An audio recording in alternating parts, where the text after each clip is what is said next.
How many times have you felt you weren't confident enough? One simple question. More times than you and I can remember, right? We've all had those moments. But what if I told you it was never a confidence problem in the first place? But what if it was something way more simple and obvious right underneath the surface? And the true problem is that most people don't trust themselves.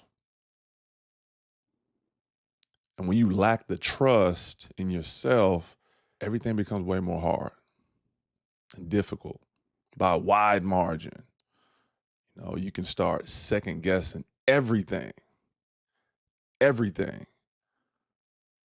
yourself, decisions go back and forth, and you start thinking, are you even going in the right directions? It's endless. That road is endless.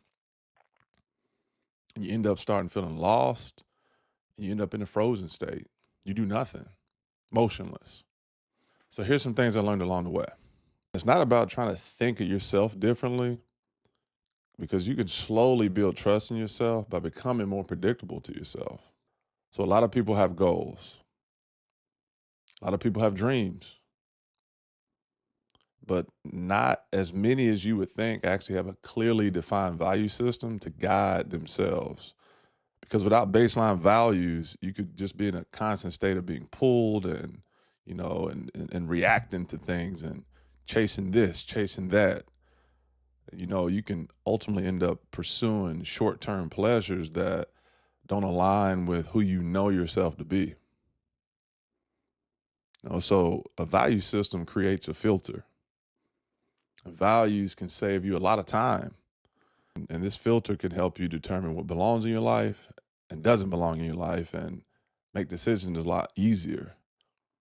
Values can simplify your life and remove a lot of unnecessary decisions that would have otherwise caused you a lot of friction. So here's something easy to start asking yourself.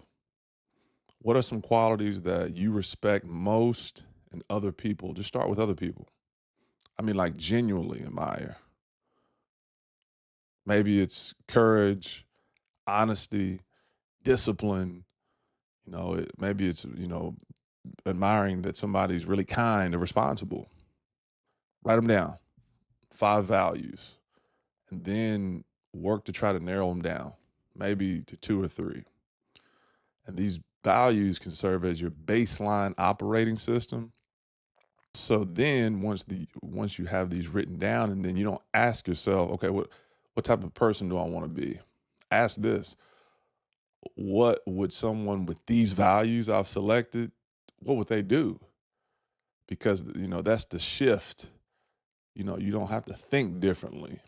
It's built on repeated actions that align with those values. That's the holy grail. And every time you act in alignment with those values, you cast a vote with who you are trying to be, become more predictable. And these votes add up.